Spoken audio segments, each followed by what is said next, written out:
Hola, bienvenidos al canal de Dani Fernández. Este es el cuarto vídeo donde analizamos la historia monetaria de Guatemala. Este vídeo analizará el inicio del periodo liberal, en concreto los gobiernos de García Granados y de Justo Rufino Barrios ocurridos entre 1871 y 1885. Uno de los primeros decretos del nuevo régimen liberal será el de derogar la introducción del sistema decimal que tanto descontento había causado 2 años antes, en 1869, y que había sido una de las causas de la caída del anterior régimen, tal y como vimos en el anterior vídeo. Por tanto, Guatemala continuaba bajo el sistema monetario español, que de forma curiosa ya no existía en España en esta época. En 1881 se vuelve a intentar introducir el sistema decimal, una vez más sin éxito.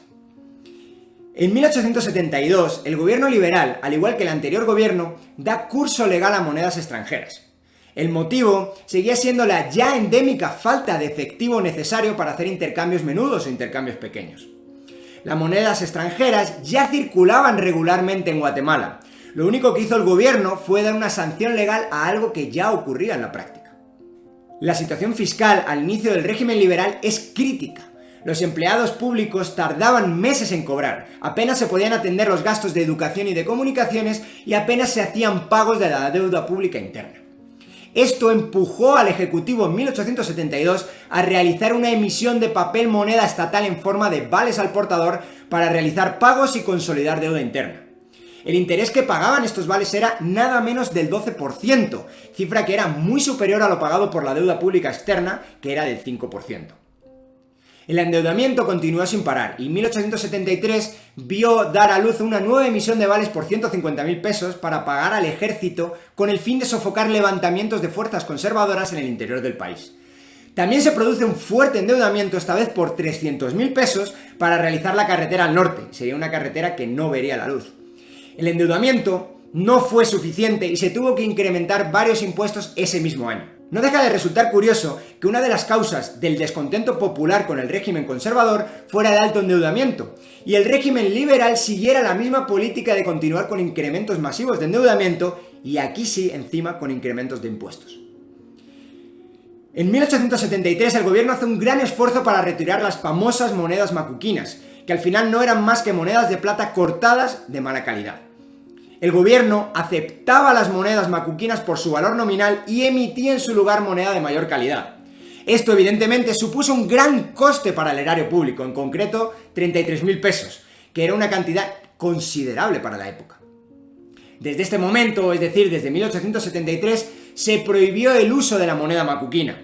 Sin embargo, la prohibición no tuvo mucho éxito, ya que las macuquinas siguieron circulando entre particulares en algunas zonas de Guatemala, nada menos que hasta mediados del siglo XX. 1873 fue también un año monetario y económicamente muy ajetreado. En ese año se produce la desamortización de los bienes de la Iglesia y de las tierras comunales indígenas. Esta medida fue básicamente una expropiación del Estado sin contraprestación a los dueños de tierras. Con los fondos que se preveían obtener de la venta de los bienes requisados a la Iglesia, se creó el Banco Nacional de Guatemala en 1874. Esta vez el banco sí operaría y pasaría a la historia como el primer banco de la historia de Guatemala. A pesar de esto, el banco fue muy mal gestionado y cerraría sus puertas solo 2 años después, en 1876. El Banco Nacional de Guatemala fue un banco estatal de emisión que fue utilizado por el gobierno para incrementar el endeudamiento público. En los siguientes 2 años, el gobierno se endeudó por casi 2 millones de pesos. Una parte importante de este endeudamiento se utilizó para conseguir fondos para una guerra con El Salvador que inició en 1876. El Banco Nacional de Guatemala fue obligado por decreto a comprar una parte sustancial de esta deuda de 2 millones de pesos. La forma de la compra fue evidentemente mediante la emisión de nuevos billetes de este banco. Esta inmensa emisión de billetes derivado del endeudamiento público masivo provocó que el Banco Nacional de Guatemala fuera incapaz de entregar plata por sus billetes.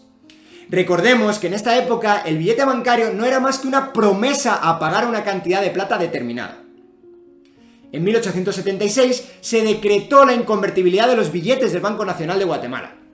Es decir, esta medida fue un impago en toda regla de las obligaciones de un banco público. Los billetes llegaron a depreciarse hasta un 15% con respecto a la plata que prometían entregar.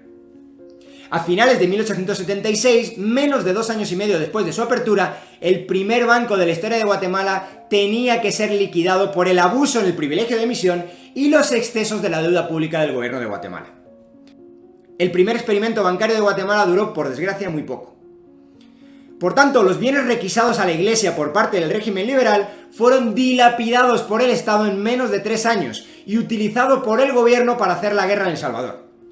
De forma curiosa, la Iglesia ya venía realizando algunas funciones de intermediación financiera, como la extensión de algunos tipos de crédito. Esta función de intermediación crediticia que hacía la Iglesia dejó de existir por completo desde que el régimen liberal dilapidó los bienes de la Iglesia en guerras.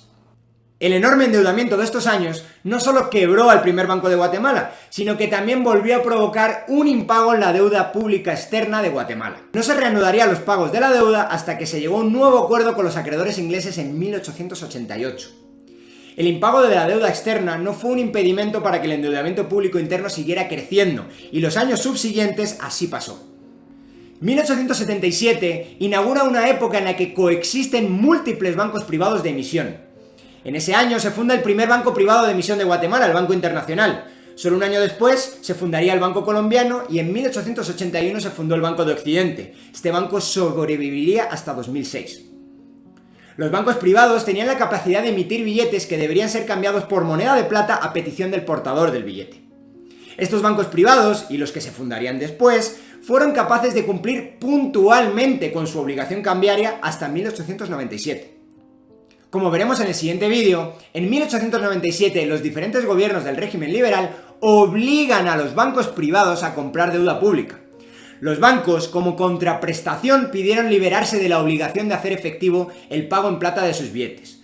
Como veremos, esta medida fue muy inflacionaria y no se pudo poner fin a los desajustes inflacionarios hasta la reforma monetaria de los años 20. En esta época hubo 2 iniciativas para establecer un mercado de valores en Guatemala. En concreto, se intentó establecer una bolsa de valores en 1879 y en 1880. Ambas iniciativas, por desgracia, fracasaron.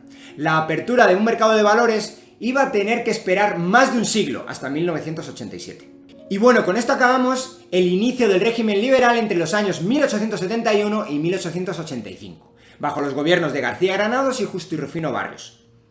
En el siguiente vídeo vamos a analizar la recta final del siglo XIX, con los gobiernos de Lisandro Varillas y Reina Barrios, hasta 1898.